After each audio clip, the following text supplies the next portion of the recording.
മാന്യപ്രേക്ഷകർക്ക് നമസ്കാരം. നിങ്ങൾ ഒന്ന് കേട്ടു നോക്കൂ. മേയറായതിനു ശേഷം നേരിട്ട് ഇക്കാര്യം പറയുന്നത് ആദ്യമാണ്. തിരുവനന്തപുരം കോർപ്പറേഷനിൽ മാലിന്യ സംസ്കരണവുമായി ബന്ധപ്പെട്ട് തെറ്റായ വാർത്തകൾ പ്രചരിപ്പിക്കുവാനും നഗരത്തെ മലിനപ്പെടുത്തുവാനും CPM പ്രവർത്തകർ തന്നെ ഇറങ്ങിയിരിക്കുന്നു എന്നുള്ളതിൻ്റെ ഏറ്റവും അവസാനത്തെ ഉദാഹരണമാണ് കഴിഞ്ഞ ദിവസം ഒരു കോർപ്പറേഷൻ ജീവനക്കാരനെ വാഹനമിടിച്ച് കൊലപ്പെടുത്താൻ ശ്രമിച്ചത്. സുരേഷ് ഉൾപ്പെടെയുള്ള വാഹന ആക്രമണത്തിൽ പരിക്കേറ്റ സുരേഷ് ഉൾപ്പെടെയുള്ള ജീവനക്കാർ വളരെ ശക്തമായിട്ടുള്ള സ്ക്വാഡ് പ്രവർത്തനങ്ങളിലായിരുന്നു. അപ്പോഴാണ് ആമേഴഞ്ചാൻ തോട്ടിൽ ഒരു ഓട്ടോറിക്ഷയിൽ മാലിന്യം കൊണ്ട് എറിഞ്ഞു എന്ന് വിവരം അവർക്ക് ലഭിക്കുന്നത്. അവരവിടെ പോയി അത് ബോധ്യപ്പെട്ടു. അതിനുശേഷം ഇവർക്കറിയാം ഈ മാഫിയകൾ ഏതൊക്കെ സ്ഥലത്താണ് യാത്ര ചെയ്യുന്നത്. ഉടൻ തന്നെ ഇവർ കാത്തിരിക്കുകയും സുരേഷ് ഉൾപ്പെടെയുള്ള ജീവനക്കാർ അടുത്ത് ഇവർ മാലിന്യം ശേഖരിക്കാൻ സാധ്യതയുള്ള സ്ഥലങ്ങൾ വരികയും ചെയ്തപ്പോൾ ഇവർ ഒരു അൺഓതറൈസ്ഡ് ഏജൻസിയാണ്. നിയമവിരുദ്ധമായിട്ട് മാലിന്യം ശേഖരിച്ച് പണം വാങ്ങിയതിന് ശേഷം തോന്നുന്നിടത്ത് വലിച്ചെറിയുന്ന ഏജൻസിയാണ്. ഇവർ പിന്തുടർന്ന് വന്നപ്പോഴാണ് SP ഫോർട്ട് ആശുപത്രിക്ക് നേരെതിരെയുള്ള ഗണേഷ് ടീ സ്റ്റാളിൽ നിന്നും ഈ അനധികൃത ഏജൻസി മാലിന്യം എടുക്കുന്നതായിട്ട് കണ്ടെത്തിയത്. സുരേഷ് ഉൾപ്പെടെയുള്ളവർ അവർ മാലിന്യം കയറ്റി ഓട്ടോറിക്ഷയിൽ പോകാൻ പോയപ്പോഴേക്കും ആ ഓട്ടോറിക്ഷ തടഞ്ഞു നിർത്തി. അപ്പോഴാണ് സുരേഷിനെ ഇടിച്ച് കൊലപ്പെടുത്താൻ വേണ്ടി പരിശ്രമിക്കുകയും ആ ഓട്ടോ കടന്നു പോവുകയും ചെയ്തത്.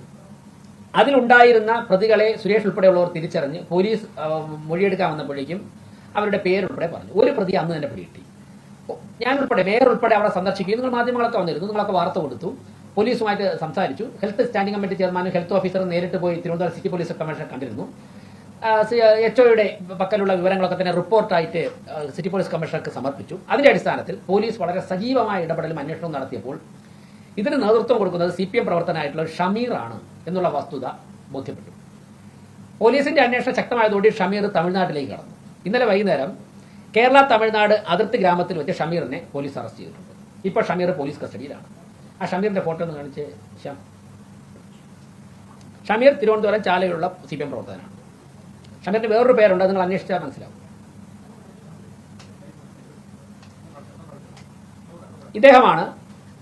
ഇദ്ദേഹം CPM പ്രവർത്തകനാണ്. അനധികൃതമായി മാലിന്യം ശേഖരിച്ച് ആറ്റിലേക്കും തോട്ടിലേക്കും വലിച്ചെറിയുന്നതിൽ പോലീസ് അറസ്റ്റ് ചെയ്ത പ്രതിയാണ്.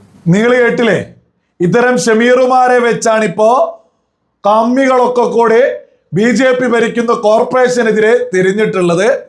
കഴിഞ്ഞ 40-45 വർഷത്തോളം കാലം CPMന് അധികാരം സകല അധികാരവുമായിട്ട് മുന്നോട്ട് പോകായിരുന്നു. ആ സമയത്ത് BJP ജയിച്ചത് ഇപ്പോഴും ഉൾക്കൊള്ളാൻ സാധിക്കാഞ്ഞിട്ട് മേയറെ വേട്ടയാടുക, മാലിന്യം തോന്നുന്നിടത്ത് വലിച്ചെറിയാം, ആ വലിച്ചെറിഞ്ഞ ആളെ തടഞ്ഞ ജീവനക്കാരെ ആക്രമിക്കാം, എന്നിട്ട് മുങ്ങുക. ആ മുങ്ങിയവരെ ഏതായാലും പിടിച്ചിട്ടുള്ളത് BJPയുടെ പോലീസല്ല, UDF ഭരിക്കുന്ന കേരളത്തിലെ പോലീസ്. അപ്പൊ പിടിച്ചിട്ടുള്ളത് തമിഴ്നാട്ടിൽ വെച്ചാ അറസ്റ്റ് ചെയ്തിട്ടുള്ളത് ഈ ഒരു ഷമീർ മാത്രമാണോ? തിരുവനന്തപുരം നഗരസഭയെ അപമാനിക്കാൻ വേണ്ടിയിട്ട് BJP ഭരിച്ചാൽ വളരെ മോശമാണെന്ന് അറിയിക്കാൻ വേണ്ടിയിട്ട് വലിയ ശ്രമമാണ് ഒരു ഉളുപ്പുമില്ലാതെ CPM ഇപ്പോ നടത്തിക്കൊണ്ടിരിക്കുന്നത്. വടിവാളുമായിട്ട് പോലും ആളുകളെ പിടിക്കുന്ന ഒരു അവസ്ഥയിലേക്ക് എത്തിയിട്ടുണ്ട്. വടിവാളുമായിട്ട് പോലും ആളുകളെ ആക്രമിക്കാൻ തന്നെ രംഗത്തെത്തുക, മാലിന്യം വലിച്ചെറിയാൻ. ഓരോ മലയാളിയും ഒന്ന് ചിന്തിച്ചു നോക്കൂ. കേരളത്തിലെ പ്രമുഖ മാധ്യമങ്ങളൊന്ന് നോക്കണം. തിരുവനന്തപുരം എന്നൊരു വാർത്ത നോക്കിക്കഴിഞ്ഞാൽ അവിടെ മാലിന്യം ഇവിടെ മാലിന്യം എന്നൊരു പ്രത്യേക തരത്തിൽ പ്രമുഖ മാധ്യമങ്ങൾ മത്സരിച്ച് വാർത്ത കൊടുക്കുന്നുണ്ട്. ആ മാലിന്യങ്ങൾ എത്തുന്നത് ഷമീറുമാരെ പോലെയുള്ള ഗുണ്ടകളെ വെച്ചിട്ടാണ് CPM മാലിന്യം സകലയിടത്തും വലിച്ചെറിയുന്നത്. ഈ മാലിന്യം അറിയുന്നതിലൂടെ അവിടെയുള്ള സാധാരണക്കാർക്ക് വലിയ രോഗങ്ങൾ പോലെ വരും. ഇതൊന്നും CPMനെ ബാധിക്കില്ല. ഏത് വിധേനയും BJP അപമാനിക്കണം, BJPക്ക് പേരുദോഷം വരണം, മേയർ VV രാജേഷിന് പേരുദോഷം വരണം. അതാണ് ഇവരുടെ ലക്ഷ്യം. ഇപ്പൊ അടപടലം UDF പോലീസ്, കേരള പോലീസ് ഇപ്പോ അറസ്റ്റ് ചെയ്തിരിക്കുന്നു ഷമീറിനെ. ഇപ്പൊ ഇരവാദം ഉന്നയിച്ചാർക്ക് വരാൻ സാധിക്കില്ലല്ലോ, UDFന്റെ പോലീസ് തന്നെ ആയതുകൊണ്ട്. ഇത് മാത്രമാണോ?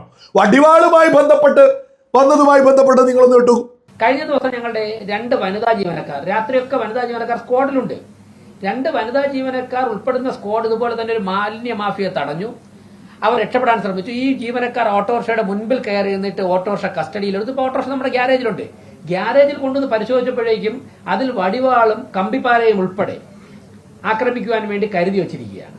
ആ ഓട്ടോറിക്ഷ ഞങ്ങൾ കസ്റ്റഡിയിൽ എടുത്തിട്ടുണ്ട്. മാലിന്യ മാഫിയ 2 വനിതകളാണ് അതിനെ തടഞ്ഞത്. കഴിഞ്ഞ ദിവസം അവർക്ക് സ്വീകരണമൊക്കെ കൊടുത്തിരുന്നു ഇവിടെ ഹെൽത്ത് സെക്ടറിന്റെ മീറ്റിംഗിൽ. മറ്റൊരു വാഹനത്തിന് ഞങ്ങൾ കസ്റ്റഡിയിലെടുത്തു കടകംപള്ളി വാർഡിൽ നിന്ന്. ആക്കുളം പ്രദേശത്ത് നീർച്ചാലിൽ മാലിന്യം വലിച്ചെറിഞ്ഞ വാഹനം ഇവിടെ കോർപ്പറേഷൻ കസ്റ്റഡിയിൽ കിടപ്പുണ്ട്. നമ്മുടെ കസ്റ്റഡിയിൽ നിങ്ങൾക്കറിയാം, പുറത്ത് ലോറിയുണ്ട്.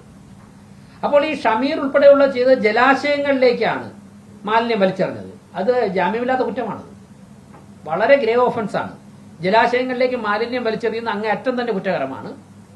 അങ്ങനെയുള്ള കാര്യങ്ങൾക്ക് ഒരു പാർട്ടിയുടെ പ്രധാനപ്പെട്ട പ്രവർത്തകൻ തന്നെ നേതൃത്വം കൊടുക്കുന്നു എന്ന് പറയുമ്പോഴേക്കും ഉന്നത നേതാക്കന്മാരുമായിട്ട് ആത്മബന്ധം പുലർത്തുന്ന പ്രവർത്തകനാണ്. നിങ്ങൾ കേട്ടില്ലേ, കരുത്തുറ്റ ലീഡേഴ്സ് ഭരണത്തിലെത്തിയാൽ ജീവനക്കാരും ശക്തരാകും എന്നുള്ളതൊക്കെ കേട്ടിട്ടല്ലേ ഉള്ളൂ. തിരുവനന്തപുരം നഗരസഭയിൽ ഇപ്പോ കരുത്തുറ്റ ജീവനക്കാരുൾപ്പെടെ ഉണ്ടായിരിക്കുന്നു. തടഞ്ഞിട്ടുള്ളത്, മാലിന്യം വലിച്ചെറിയാൻ വന്നിട്ടുള്ളവരെ തടഞ്ഞിട്ടുള്ളത് സാധാരണ 2 സ്ത്രീകളാ. അവരെയും സ്വീകരിക്കുകയും ആദരിക്കുകയൊക്കെ തന്നെ മേയറുടെ നേതൃത്വത്തിൽ നടക്കുകയും ചെയ്തിട്ടുണ്ട്. ആ സ്ത്രീകൾ തടഞ്ഞു വെച്ച വാഹനത്തിൽ നിന്ന് പോലും വടിവാളൊക്കെയാണ് പിടിക്കുന്നത്. ഇത് മലയാളികൾ ഗൗരവത്തിൽ തിരിച്ചറിയേണ്ടതാ. CPM ഇപ്പൊ കൊട്ടേഷൻ കൊടുക്കുന്നത് മാലിന്യം വലിച്ചെറിയാനാ. തലസ്ഥാന നഗരിയിൽ പല കൊട്ടേഷനുകളും CPM കൊടുത്ത് നല്ല ശീലമുണ്ട് എന്നുള്ളത് സകല മലയാളികൾക്ക് അറിയാലോ. ഇപ്പൊ മാലിന്യം വലിച്ചെറിയാനാണ് കൊട്ടേഷൻ കൊടുത്തിട്ടുള്ളത്. ഈ പറയുന്ന ഈ ഇടതുപക്ഷമൊക്കെ കേരളത്തിൽ നിന്ന് ഇല്ലാതാവുന്ന ഒരു അവസ്ഥയിലേക്ക് അവര് തന്നെയല്ലേ ഇപ്പോ എത്തിച്ചോണ്ടിരിക്കുന്നത്. തലസ്ഥാന നഗരിയിലെ ഭരണം പോയതോടുകൂടിയിട്ട് വലിയ രീതിയിൽ ഫണ്ട് വരുന്നത് ഇടതുപക്ഷത്തിന് ഇപ്പൊ നിന്നിട്ടുണ്ട്. വലിയ രീതിയിൽ ഫണ്ട് കളക്ട് ചെയ്തിരുന്നത് തിരുവനന്തപുരം കോർപ്പറേഷനുമായി ബന്ധപ്പെട്ടാണ് എന്നുള്ളത് മേയർ തന്നെ നിരന്തരം ഇത് വിളിച്ചു പറഞ്ഞിട്ടുണ്ട്. ഇടതുപക്ഷം പ്രധാനമായിട്ടും ഫണ്ട് കളക്ട് ചെയ്തത്, ഉണ്ടാപ്പിരിവ് നടന്നതൊക്കെ തന്നെ തലസ്ഥാന നഗരി കേന്ദ്രീകരിച്ചായിരുന്നു. ആ ഭരണം അങ്ങ് പോയതോടുകൂടിയിട്ട് സകലതും നഷ്ടപ്പെട്ടിട്ടുണ്ട്. അത് തിരിച്ചു പിടിക്കാൻ തോന്നിവാസമായിട്ടാണ് ഇപ്പോ ഇടതുപക്ഷം രംഗത്തെത്തിയിട്ടുള്ളത്. ഇത്തരം കാര്യങ്ങളൊക്കെ കേൾക്കുമ്പോൾ വളരെ ഗൗരവത്തിൽ ചിന്തിക്കേണ്ടതാണ്. VV രാജേഷിനെതിരെ ഇനി ഏതെങ്കിലും തരത്തിലുള്ള ആക്രമണങ്ങൾക്കും ഈ കമ്മികളും മുതിരുമോ? ഇത് ഗൗരവത്തിൽ മലയാളികൾ ചിന്തിക്കേണ്ടതാ. എന്തൊക്കെ രീതിയിലാണ് ഇപ്പോ തലസ്ഥാന നഗരിയിൽ ഓരോ ആക്രമണങ്ങള് ഓരോ രീതിയിലല്ലേ വരുന്നത്. മാലിന്യം വലിച്ചെറിയാൻ നഗരസഭയിൽ ശബരിനാഥിന്റെ നേതൃത്വത്തിൽ കോമാളിത്തെരുവായിട്ട് ഗുണ്ടാപ്പണിയുമായിട്ട് ശബരിനാഥ് ഒരു ഭാഗത്ത്. ഇത് സകല മലയാളികളും തിരിച്ചറിയ തലസ്ഥാന നഗരയില് BJP ഭരിക്കുന്നത്, BJP വിരുദ്ധരൊക്കെ ഉറക്കമില്ലാത്ത രാത്രികളുമായിട്ടാണ് അവർ മുന്നോട്ട് പോകുന്നത്.